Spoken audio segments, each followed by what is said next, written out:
So this is the graphic details video of this sexual predator.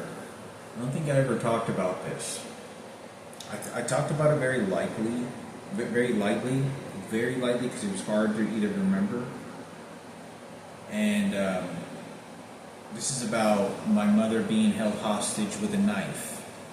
And this is that event, and I've gone through the whole description, okay? And this is how the story goes. This guy that was staying with us, he had his daughter, or he had a little girl, and some other woman that was with him, I think. But at some point, this guy, I don't remember how he came into the house and what the negotiation was, staying on the couch for a week or two. I don't remember that. I do remember, I think it was the guy, same person who, he had a cow, he had a horse step on his finger, and it moved it like that. And his finger was pointing up when it was straight like that. It'd be lined like that, but it was at an angle, just this front part. He said it's because a horse had stepped on it and broke the bone. He never went to the doctor, and the bone, he went to the doctor eventually many years later. He said they couldn't do anything because the bones fused permanently that way. And anyway, I remember it was at night, and I believe me and my dad, we were partially working on building a movie holder in his room. We used to have this 2x4s, and we used to have where all his VHS videos were. So my dad built it into the wall, and he was figuring out how to put the 2x4s and make a little shelf built into the wall, or hammered into the wall, to put all the VHS videos. And it was at night, and I remember my father, he had his tools and he had his little flashlight, but he had plenty of light, and I don't know why. I guess he was trying to drill some holes or something.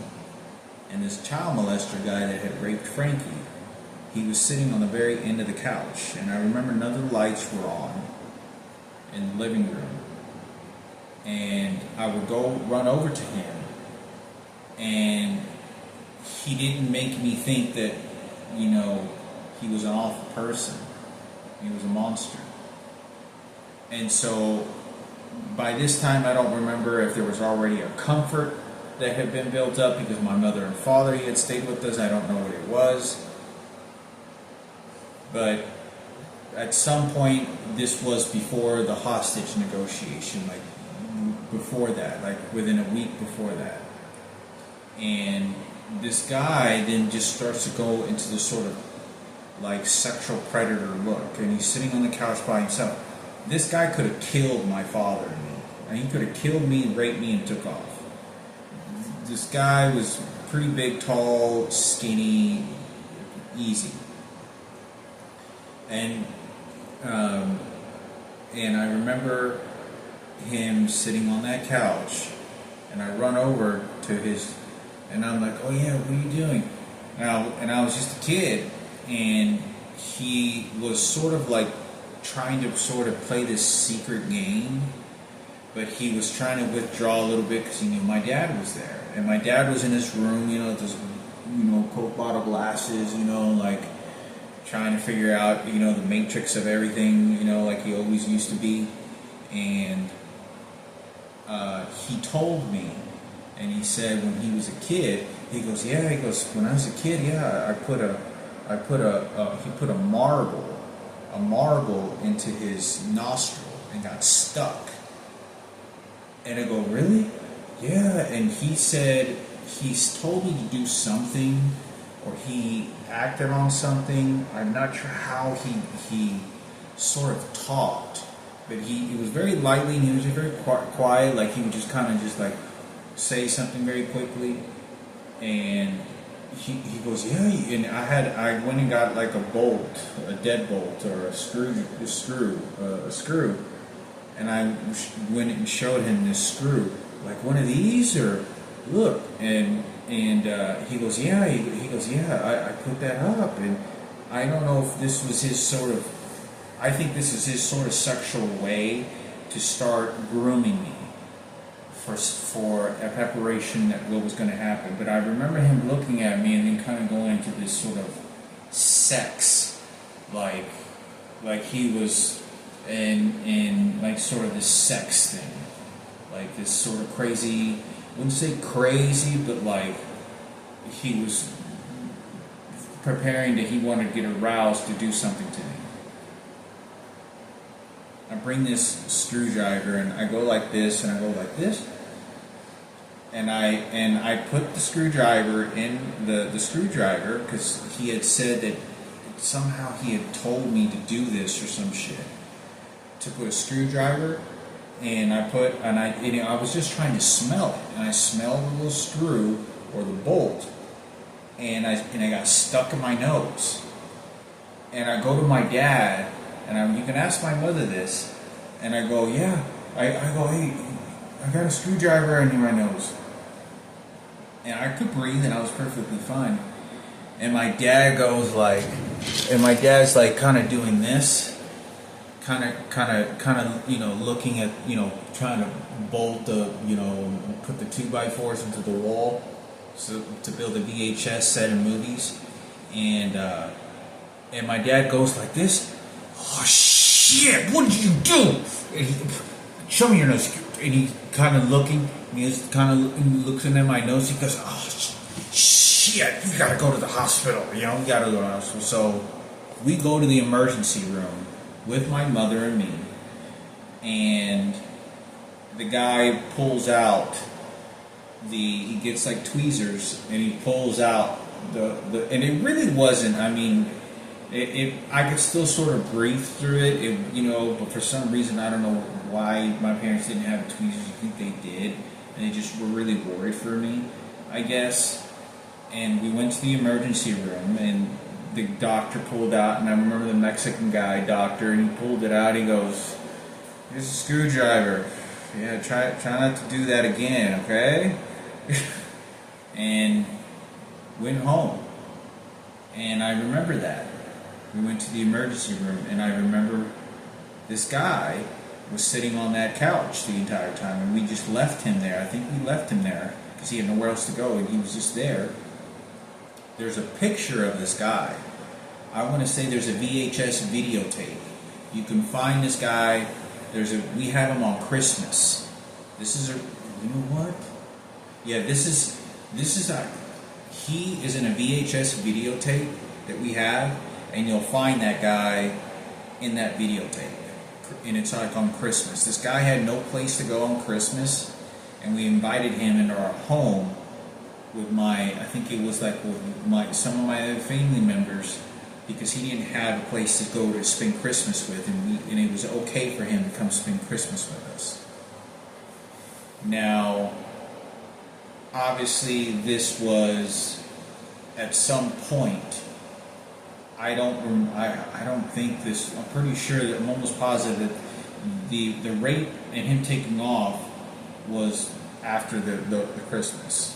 And there's a videotape. I know I want to say I'm 100%. There's a videotape. We're walking with the family inside the house, and you'll see the guy, or there's a picture. I want to say there's a video that I remember in the VHS tape, and he's sitting on that. I think he's sitting on that same place, and this is how greeting we were to this individual. And I don't remember the circumstances. I don't believe that he would have raped Frankie and then would have came. He didn't. This was, you know, he was scoping things out in our family. But this guy, when you looked at him, he didn't look like someone that would have done that. And that was the situation with this. So, you know, I remember him always looking at my dad and several of us, because he was so old, and they felt like, man, I could take this fucking guy and his kids, and his, you know, just like so many other people did do. And we invited him to do this for Christmas. This is crazy. But I remember that night we went to the emergency room, and my dad was in a hurry. Oh shit, come on, we gotta go. We'll be back. We gotta go to the hospital. So that situation is 100% happens, and he's there. Because I go over to him, I bring him some tools or some toys or something. Like, oh hey, look at this. So it's a flathead, or it's what it is. And then I go to my dad and see what he's doing. And so by this time, I don't know if this guy has ever touched Frankie yet, and I don't think he has.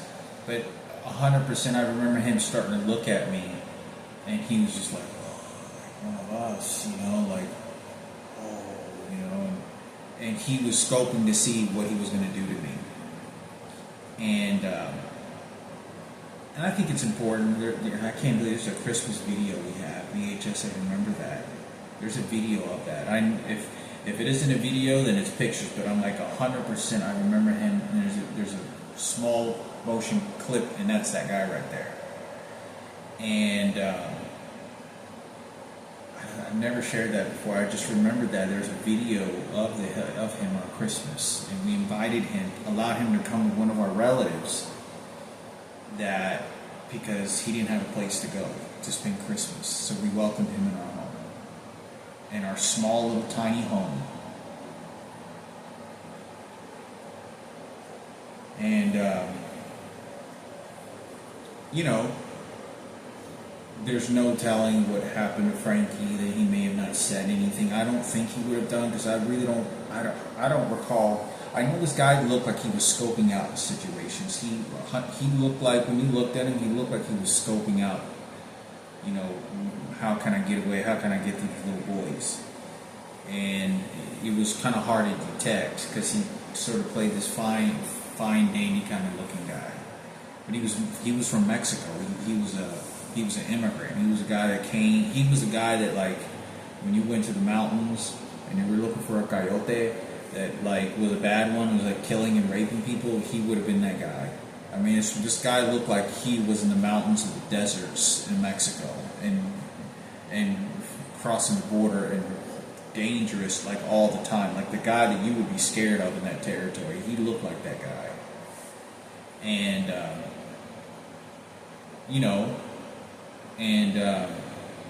I remember him being in the backyard when he told me that story about him stepping. So he was gauging in until he finally found a reason to come in our house.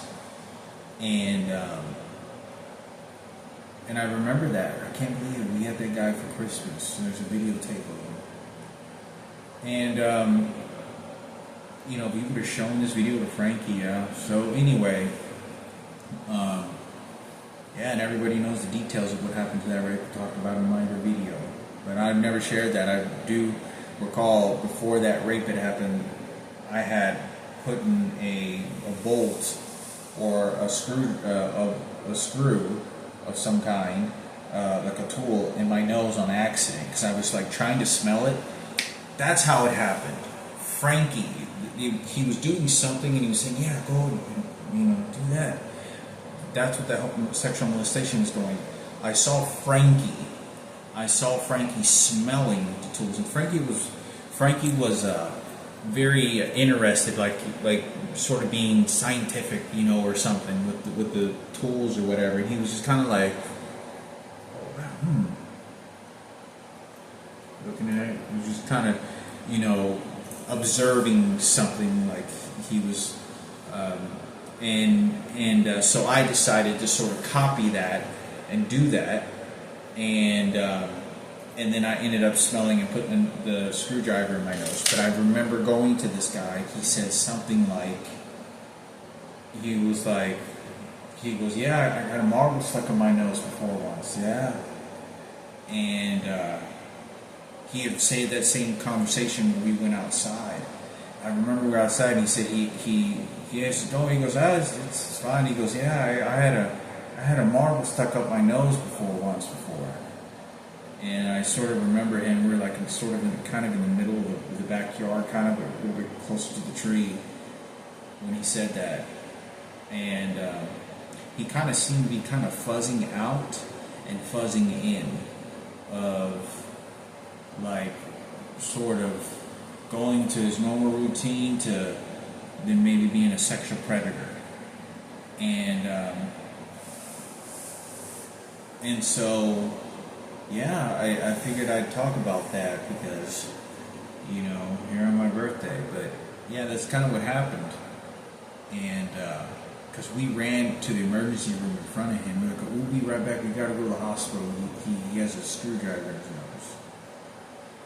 But yeah, I was thinking of those details, and I go into this sort of little bit tunnel videotape visions that I have, and it doesn't matter anymore.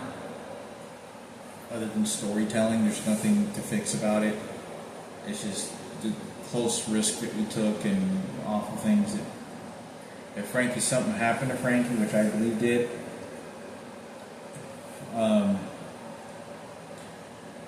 it's lost, you know. And just like you had Sarah Cooper laughing there, and you're gonna feel sorry for Madison and Kenneth and whatever bullshit and excuses psychology, it doesn't change. You know how demented what my mother had to go through is how demented Frankie can't talk about nothing about that, and that's exactly what Kenneth wanted. You know, that's how they're gonna make excuse how they think they're heroes, and now they think they're bigger trash cans, and that those types of things don't matter anymore because you know I could see how Frankie was behaving.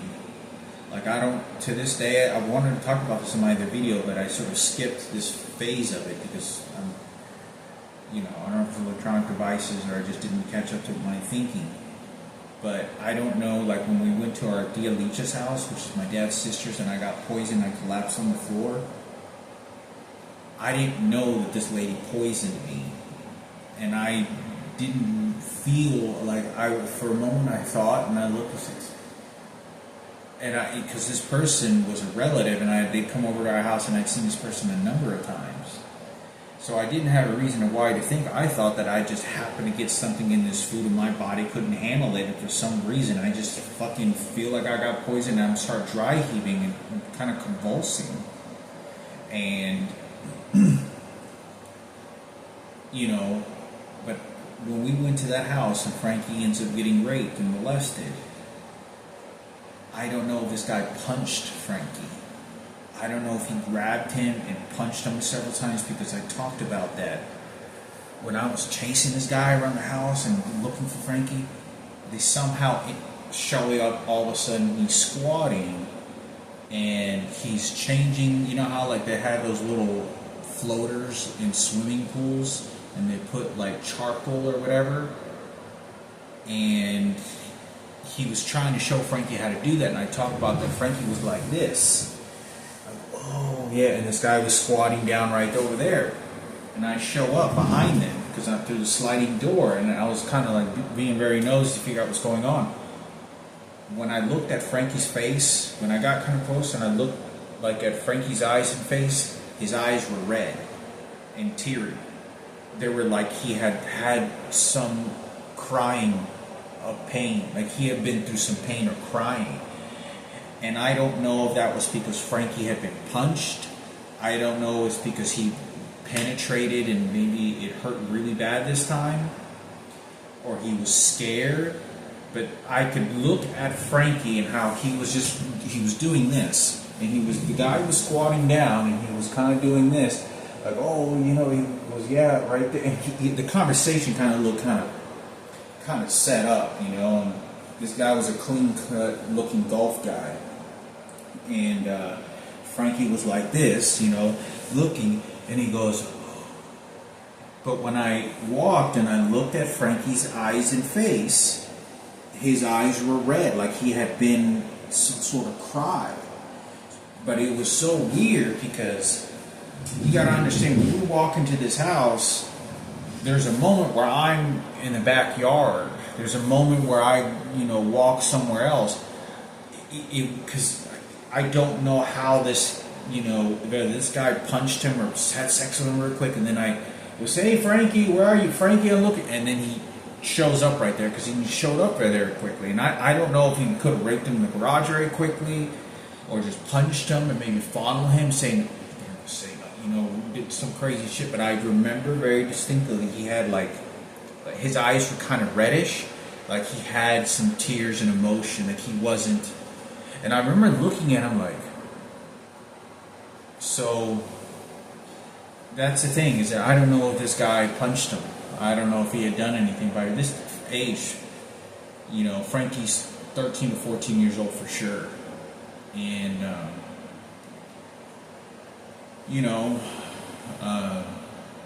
but yeah, I thought that would be a conversation to talk about.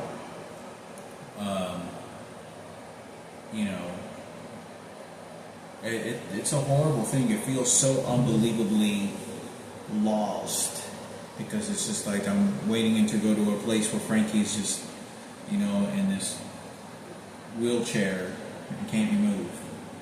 And Sarah Cooper and Kenneth got the last laugh, and they did. And they threw it to their kids, and then they're gonna fire back, and then they're gonna clean up, and then all this shit, and it's smarter than you stupid. When you have your ass ripped open like that, and they want to make it up, and the president is covering up for it, you don't want to forgive anybody for it. Because not only you squandered his life, you wanted to do it to me, and they don't give a fuck. They're gonna keep saying, "Oh, you don't know better. This is how a detective works. This is how the police. You can't do nothing." Bullshit. Because they know that you're just going to keep getting mad, and they want to cover up whatever secret life that was going on, and whatever, just I get the best out of life. And that's how they grew up. And then they bridge in because, that's your mom, we share the same father, and it's, it's all fucked off.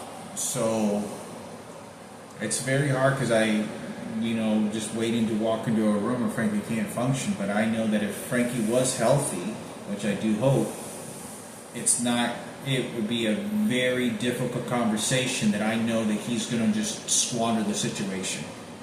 Like the way that he did, how my mother was, couldn't do anything. My mother wanted to protect him and couldn't do anything. And that was it. And so now that the time goes by, it's like, oh, okay, and then I get squandered, but I can't say nothing because they control the bank accounts and they control everything. And, it's a difficult situation for something like that to happen, because there was so much money, pain, selfish and greed, and in the end it didn't even matter. They just didn't care, because the people didn't want to, incarcerate. They didn't want to. If you wanted to feel sorry, other celebrities showed up and said, "Here, have a red carpet. We'll just scum Hector," and that's what they did. Oh, we'll just scum Hector and slap him around when he goes to these houses on Craigslist. Oh, we'll just say sorry and we'll forget about it with Michael Jackson. And they just kept on doing it. And it doesn't change anything. These people live $1 million lives and are intelligent enough to then exchange the emotional troubles of their own life and squander that shit, onto us. And,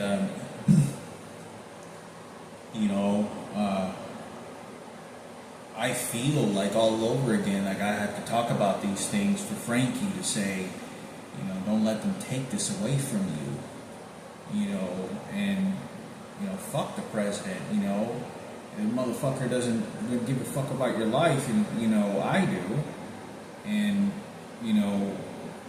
they know what they're fucking doing, they know exactly what they're fucking doing, that you're having your ass ripped open so they can get their white deputy, blonde-eyed, blue-eyed cowboy to look like the detective that you think he always was, and then dies, and then gives it to Sarah, and then all this other shit. And, they're lying. And that's what they're going to do. And before they make up their story and they say, oh, it's because this is the detective routine you have to do, which I do understand to some kind of degree, it's a lie. You working at a radio station, the things that Kenneth was saying was like, Frankie is not analytical, half as analytical as I am. He's not. And detailed, he's not. And the idea that all that, and it's not like $1 million ticket that we're looking for. It's, you know, you're giving them out to people, the houses, and you're having your ass ripped apart so that he can look like a glorious hero in front of the public. And Kenneth can talk about and manipulate that. Become a no, you're gonna get the worst of shit life. Give him a fucking rope and just make it suffer. See, you know, fucking hang yourself, motherfucker. Like, see what that pain and suffering is really like. No more opportunity for you, motherfucker. You know, they don't care. It's just forgiveness time. You know, this dude got killed. You know, a couple young kids. You know, with some other. It wasn't him, or he got off the hook. It's a hip hop. You know, and nobody. He's not going to go. Frankie's not going to go into the deep details of this, and they covered it up really well. It was so masterminded between this behavior for so many years because they didn't want to get caught that they knew and what they did to my mother. And I cannot express that I am the absolute sole provider, storyteller of what Frankie and my mother. If I had not been alive, it's hard for me to even describe even what. Nothing would have been found out. Nothing, because it's unbelievable to me. They can't do anything about it. That they got their glory wrong. They don't want to pull the trigger. They didn't want to pull the trigger, and they wanted to make sure and make an excuse for it, and they masterminded it. This was not an accident. This was not detectives' work. What I'm going through at my job sites and everyone knowing about it, and what was going on, they know exactly what they were doing. It was 100% sabotage, 100%. I still don't know today if, Raquel had a miscarriage and I had lost a child and never knew about it. And nobody told me about it. And,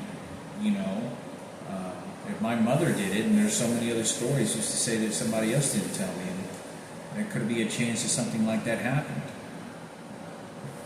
And there you go, Kenneth, oh, I was just trying to tell bullshit. David, oh no, then stroke again all over again. So I thought I'd talk about it because,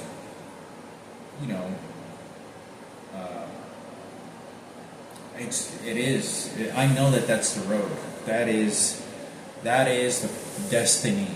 That is destiny to say that there was nothing that can be done about what intentionally persecutions, because they squandered it. They put it on us. They put it on me, Frankie. You got to keep the leader, Michael Jackson. That's how you see the world. That's how you see everything. And then he cleans up, and he cleans up, and it's just, when I'm in high school, you don't know about those fucking stories either. And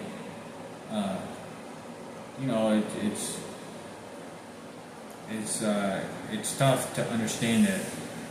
If he's perfectly fine, we would have had a great time. We would have had a really great time. Me, Julian, Frankie, I could only imagine. I think Frankie knew about the twins. He didn't say anything when I first saw him a couple of times, but he's going to want to, I know that if everything was settled out, there's no way Frankie could be in any kind of mental state. No way. And they knew that. They needed somebody to self-sabotage themselves, and that's how he did do that. He self-sabotaged the situation for Sarah to look really cute and nice old lady. Feel sorry for an old bitch that watched a little boy get raped, and then you want the conversation, and you have your whites to clean up.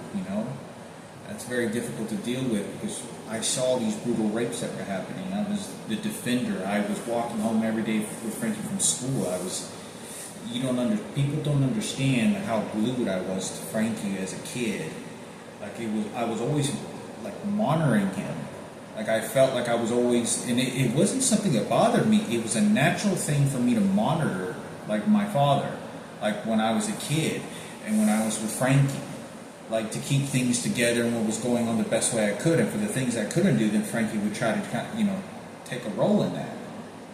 But they made this out to some old man just sitting in a corner, Rainy Palomo, and just like, oh, he just gave you, oh, I'm just an old man, oh, you're gonna have my house, you see? And then I just took advantage of it and just talked real detailed about it, and that's just what happened.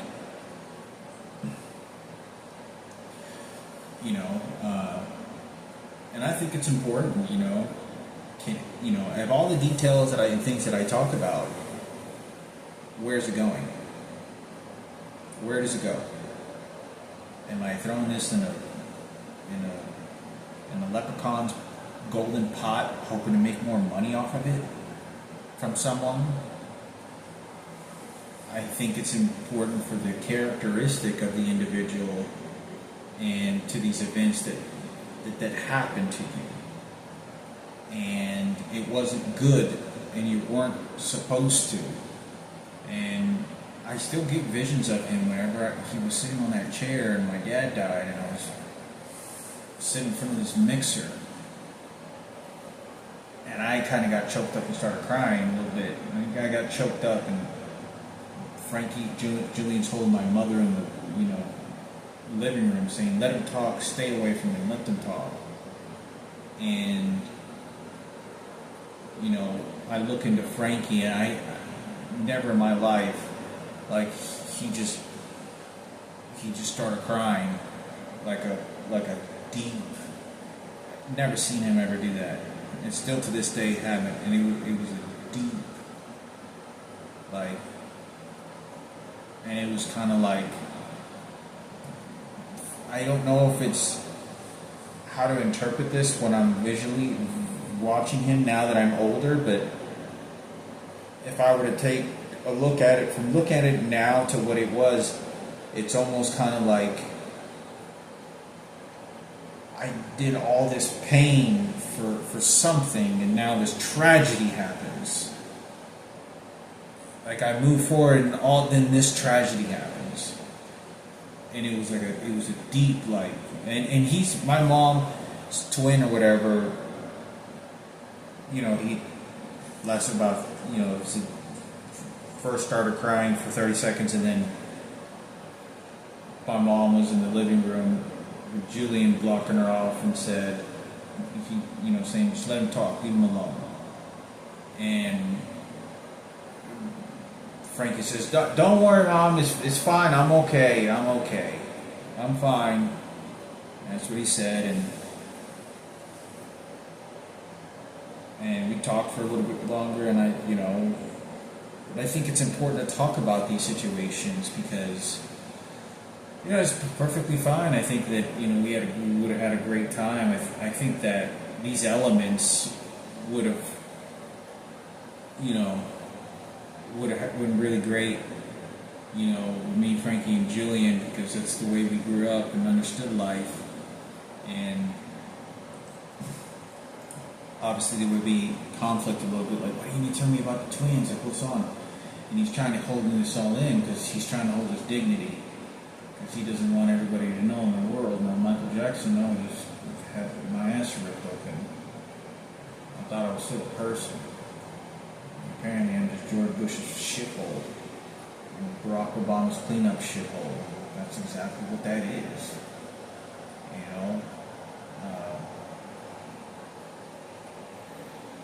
He's like scared of the rapes of a 250-pound monster. 275 right down the street, ripping your ass open. I watched this with my own eyes, and it happened to me. And it happened to me very quickly at my grandpa's house. Very short-lived, very quickly. I was just so aggressive that I didn't want this happening, and I was so aggressive. So not just aggressive, but what's the other word? My momentum moving forward was, this is the way. No, I don't like this. I'm going to want it to go my way. And, the same thing that ended up happening when we were in Mexico. It was like that for me. Maybe no more than 10 minutes I'm giving a blowjob next to Frankie. I'm watching Frankie like to my right, and I can see his behavior, and I can see how, you know, what's happening. But then it goes into full-blown porn sex, you know, with, you know, when they catch Frankie alone, and that was it. And, you know, for me to see those faces and see that suffering and that, you know, and Sarah Cooper laughing at a funeral for George Bush and his nephew, and there's all this other shit. You know, you're feeling sorry for the scummiest piece of shit, and you want to glorize it. This is supreme race. This is, you know, you did that to them fucking selves. This Kenneth is fucking doing it. They were psychologically putting the brain function into something else when it was just Kenneth was doing it. And they did it for so long, so then they transferred over, then shoot back for the suicide. Murder-suicide, right over on Sarah, you know. Rot yourself to death. Die that way. That's what you fucking did to a little kid, and then, you know, so what? No, you ain't gonna clean up? Well, that's exactly what happened. And it squandered all. And I think that if Frankie were to be in a nursing home or he's in a wheelchair for the rest of his life, you know, they know what's gonna happen. They know, you know, I'm gonna wanna go ape shit. You know, and they squander so much shit into me. They squander so much shit and so many other problems. Because then they're going to want to put that on me and don't understand that I'm throwing myself right into the pit of snakes. Find out information from Sarah and they're just cover up everything. They're just squandering. I mean, this. Don't give a fuck. And I 100% sniper. I'm a fucking 100% honest, okay? I waved at this guy on 2 separate occasions. The cop that lived in front of our, like 5 houses down. I waved at this guy. No bullshit. I tried to catch him. You know, like, hey, you know, like, and I would like wait, and he just ran into the fucking house. And I walked out several times to look. And he would cover his face and walk very quickly into the house. And I remember very distinctly. You can ask Richard Nicholson; he'll tell you, and Jason Beckwith, they'll tell you. They were because I want to say Richard Nicholson was like kind of because they were laughing. So you didn't mean Michael Jackson? And he goes, "What? You know he did? You're crazy!" And it was just like, you don't know what you're talking about.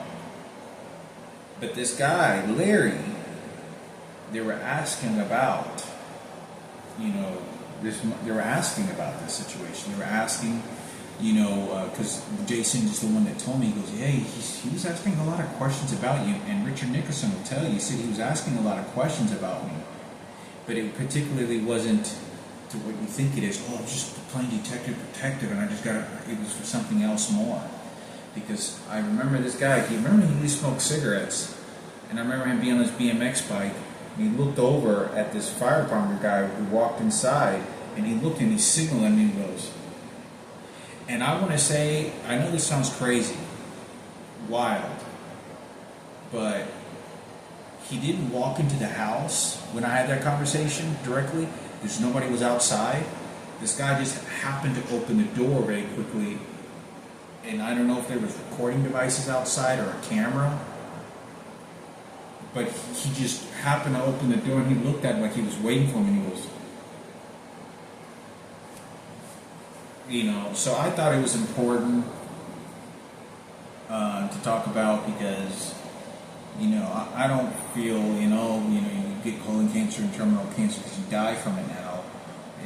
You know, obviously it's such a horrible situation because I'm pretty sure that person probably thought about that for just a moment because it wasn't too far of a gap when that happened, you know. But that's the truth. That's what he did. He didn't do shit and wanted to cover his face and get away, whatever that situation was.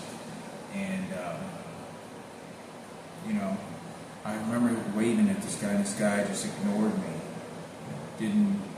But I wanted to talk about something else. It's also very close to this.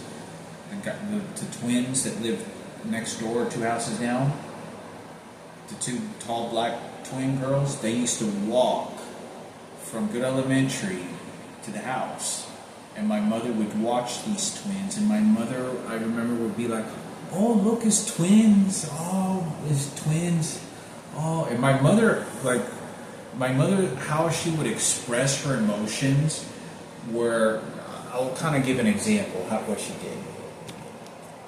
So, when my mother would remember being in the front yard, either I got home from walking myself or got dropped off, these twins would walk together. And I remember my mother, "Oh, mira, son twins, mira."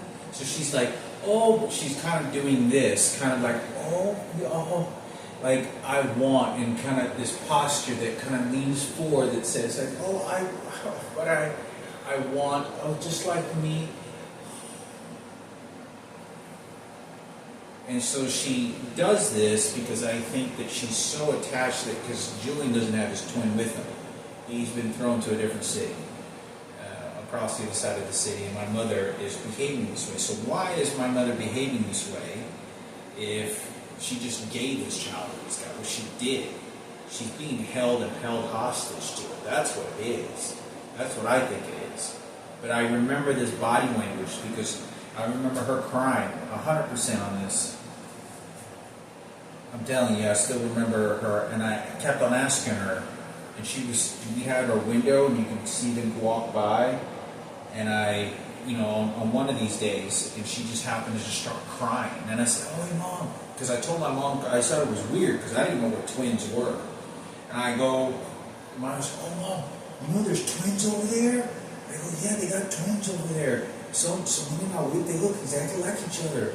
And she looks at me, and she gets emotional, and I don't care. And this is like, I said this at least, I think on the second occasion, and it wasn't taunting because I was just like, "Oh, that's weird. They look exactly like each other. They're twins." And my mother started crying. Like, she just sort of builds up, and then she started like deep crying. And I go, "What's wrong? What happened?" There was nothing. I mean, I'm telling you, back in those days, there was a lot of sunlight. It was very normal living to the most part. Cooking, backyard, dogs, playing in the front yard. And there's no build up. My parents didn't argue a whole lot when I was very young. They didn't get into nasty fights and arguments when I was just very young. They were very communicative whenever I was around this age, 6, 7 years old. And there's no reason why. She just was, her eyes get real bloodshot, like some beat in the face. And, and she, and I, "What's wrong? Why are you crying? Why are you crying? What? No, it's okay, it's okay." And she's not saying like it's just looking at me while she's saying it. She's in her own place, like looking forward at the TV. And she said, "No, it's okay." And so she kind of goes into her own place. So I think it's important for me to talk about this because that's the best of the conversation that I can do. And so this is why it makes me lead to why when she has her hands kind of like this, like this, like oh, and she does this kind of like oh, and does this, and the reason she does that is, obviously you take a mother and you strip her from her children, let alone the twins. What is she going to get to remember with, and what does she feel guilty about? So, but I thought I'd make a conversation about this, and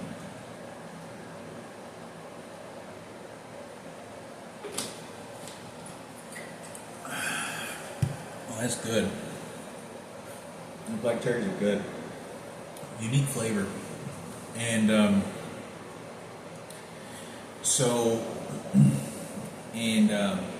I thought it was worth me talking about. Hopefully this information, this video resonates.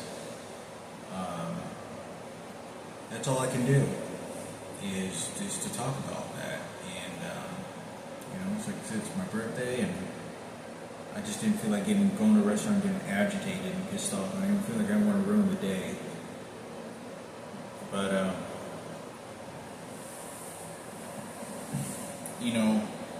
I know that I'm not perfect, but it was almost like if I didn't act aggressive and if I had not been aggressive and I hadn't been assertive like that, God knows what would have happened even more to me and Frankie and my mother. And it's my mother used to always tell me, and one of the things she used to always tell me, and she said that, in this lifetime, I was never going to be rewarded for what I had done. And she was telling me this, and I 100% understand what that is. In this lifetime, I was never going to be. There's nothing to replace. Your childhood is so precious. Richard Murphy knows this very well. I used to have this conversation with Richard Murphy all the time about childhood, because we didn't like John Basili and Anthony Basili, that his dad used to always keep him locked up and wouldn't let him play a lot in the front yard and not play like us. And Richard's dad used to say this too. Your childhood is so precious. You're going to be an adult your whole life. You're just going to have to work and have responsibilities. As a kid, you have such a world of wonder, and it's so precious to enjoy that and to at least have that. And to have that taken away from you is brutal, barbaric. And at this time, we used to talk about that, and Richard never really liked his dad very much, but I thought it was important for me to talk about, because if I thought that those circumstances were bad, then it makes me think of, it makes me think of,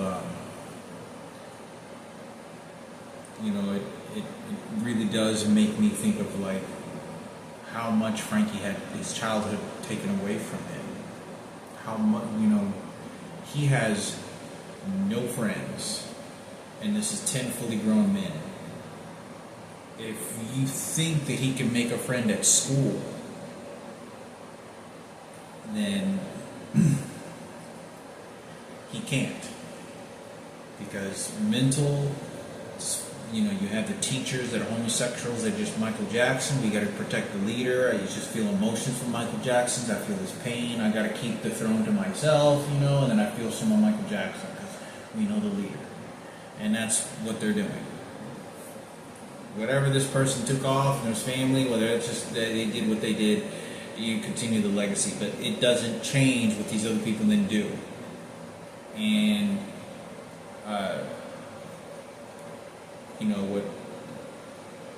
Frankie absolutely has nobody, and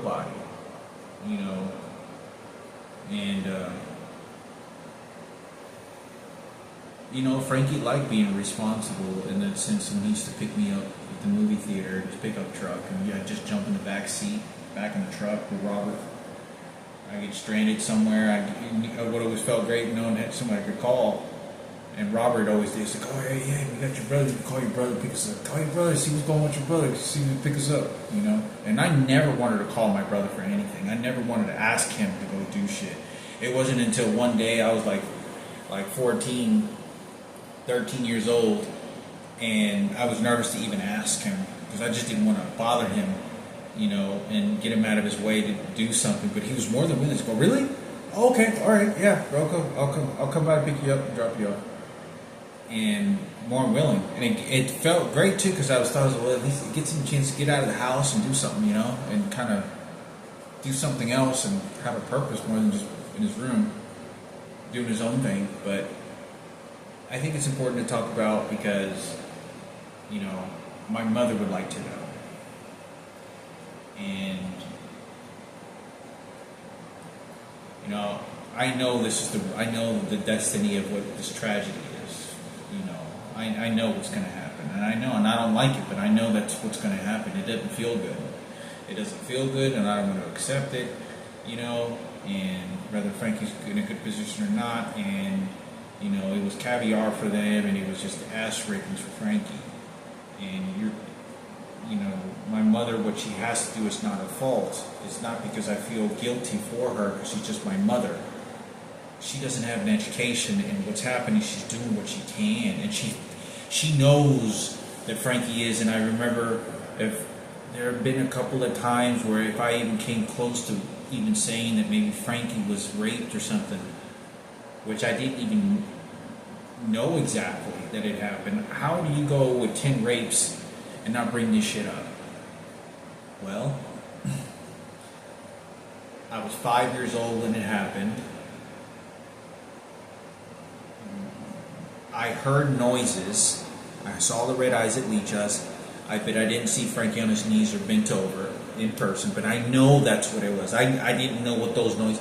When I saw Miguel, split second, I was 4 years old at that age. Don't understand what the fuck's going on.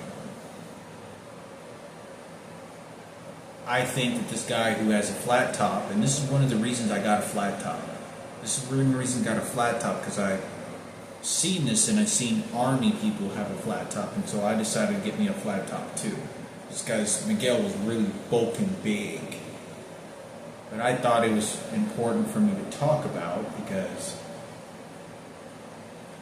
you know, that's pretty much gone. You know,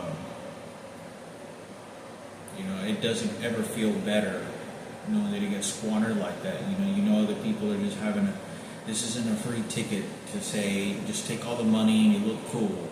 That's exactly what they did. And they want to be cherished by people for undignified behavior, you know, and brainwashes it. That's the new circumstances of what life is, and I still get that. You know, you don't get your childhood. There's no prison. It's just the evolution of America. Yeah, and then, yeah. And, you know, I think that, you know, I know my mother would have wanted me to. I think my mother would have wanted me to say these things because she couldn't. And she would have really appreciated that. And I think it's the right thing to do. But it's never going to feel any better for me to know that it got squandered. I still don't like it. And I still don't like it at all. It makes me very upset. You know,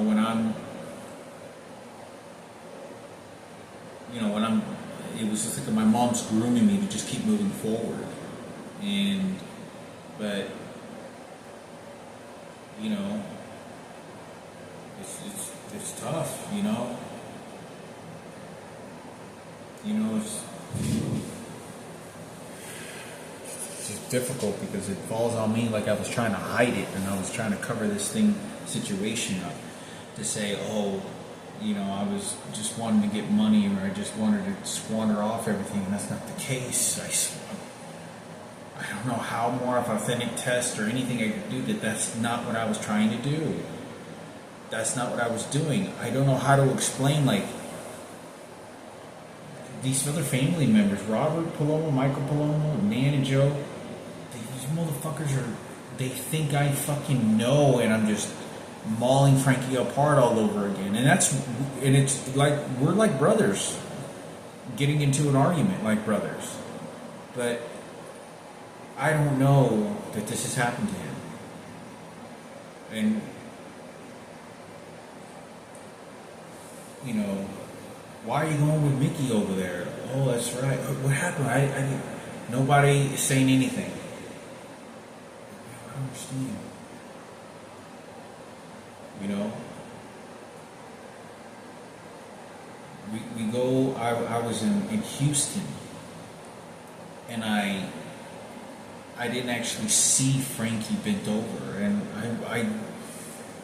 I just remember the smell, and this guy looked like he was picking up his pants as the door's opening. because I'm looking for Frankie. And Frankie comes over to me, and I'm just a kid. It's just, don't say anything. He's like, I'm like 8 years old. And Julian will be able to maybe tell, because he went to Houston with us, I remember. And Julian was like 3 years old. I was like 7. And Frankie he was like 11. And Frankie was like, don't say anything, don't say anything. Like, aggressively through. I was like, what's that smell? And didn't say anything. And then I go over to my dad like the next day or 2 days later, and I'm like, looking like something's wrong. And, you know, my Uncle Johnny sits me on his lap, and he's wearing these pink shorts all of a sudden. And I just feel so uncomfortable.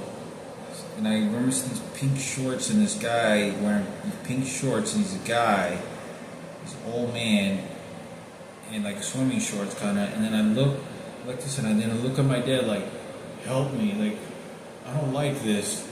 And then he looks over at, and this is when he finds out that his own brother fucked his son. And so, you know, I know that's what happened. You don't make that smell. That smell was, it's not just like the surface of the rectum of just smelling some of that, because I've eaten pussy before, and vagina, but it's like deep smell inside into the human body, like your inside deep smell of the cavity. It's just not surface possible. It's like organs, like a deep organ smell. And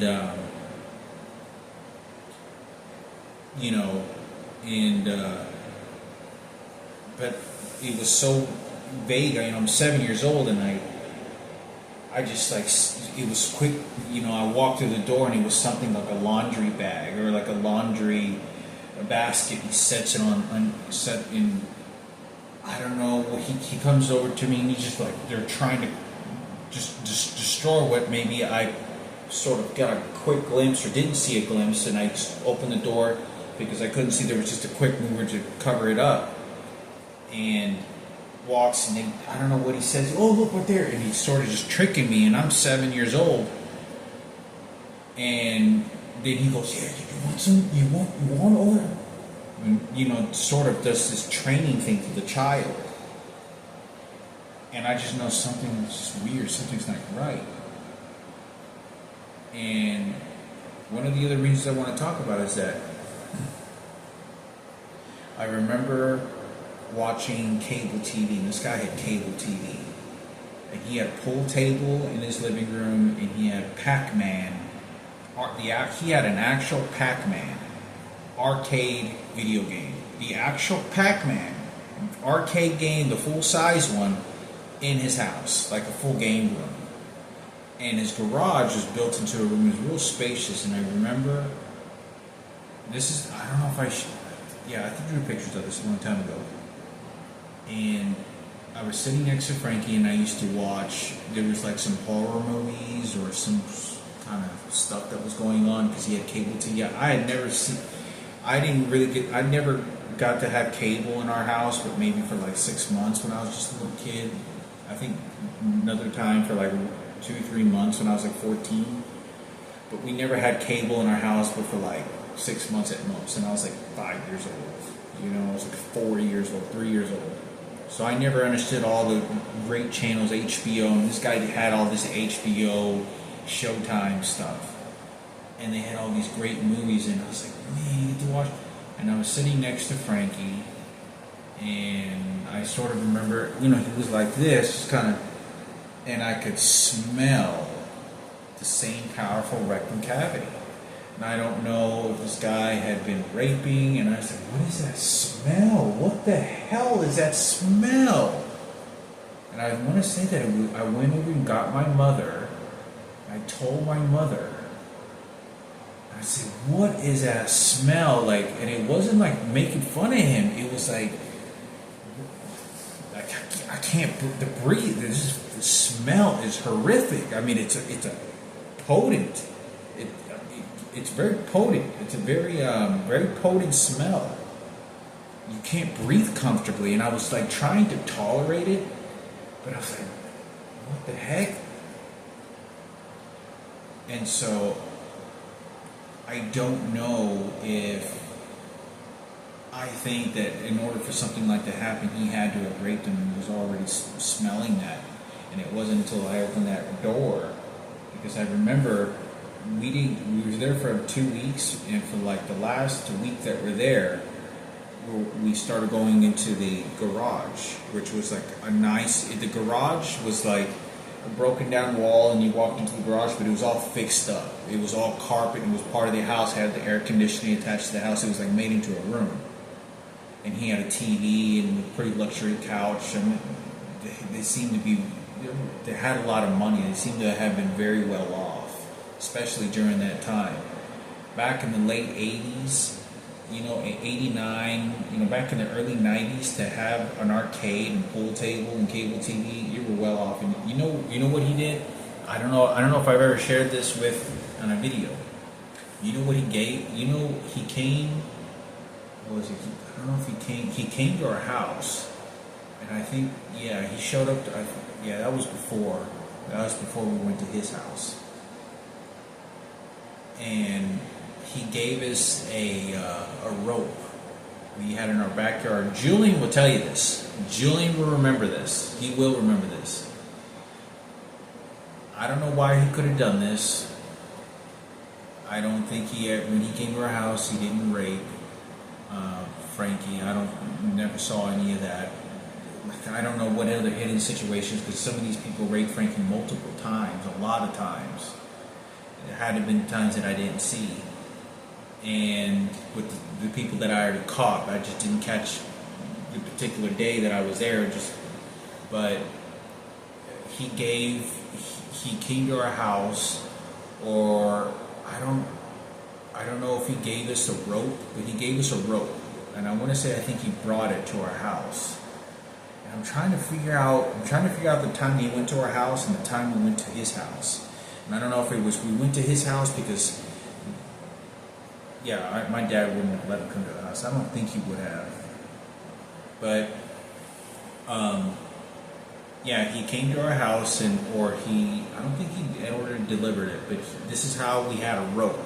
We had like the big ass, thick ass ropes, not the normal ones that necessarily you'll find, like when you're tying up something. It's kind of like the thicker ones they use for like massive ships. Like it's a real massive, like you use it to like on a farm. We got that because he had one in his backyard, and he gave us this, and we tied it up to the tree, and we used to swing on it. Me, Frankie, and Julian. And we used to play on it for a very long time until it wore down. And it's made out of straw hay. And I thought it was important to talk about, because I'm trying to remember whether he went and came by our house and he delivered it, and he wanted us to have a toy to play with. But Julian used to swing on it. Julian used to swing on it all the time, and Frankie used to push him, like swing him on, so Julian could have a good time. But Julian will remember that. We had that tied to our rope in our backyard, and it was there for like at least a couple of years before it just wore down and broke. And there was something else I wanted to talk about that I was never shared before, that in more detail. My dog's house Socks, who we built for in our backyard, that was there for we built it when he was a puppy, pretty close to a puppy, or a year old, and he was, we built him a dog house. It had shingles, and it was like ghetto, but it was a little walk through, and my dog never went in there, but maybe a couple of times for like the first year, because we always had a hot house, and I guess it was because it was too hot and smuggy. But the dog never went in there. Just never went in the doghouse. But it was a pretty big. It was maybe the size of this, almost the size of this desk here. and they're almost as tall.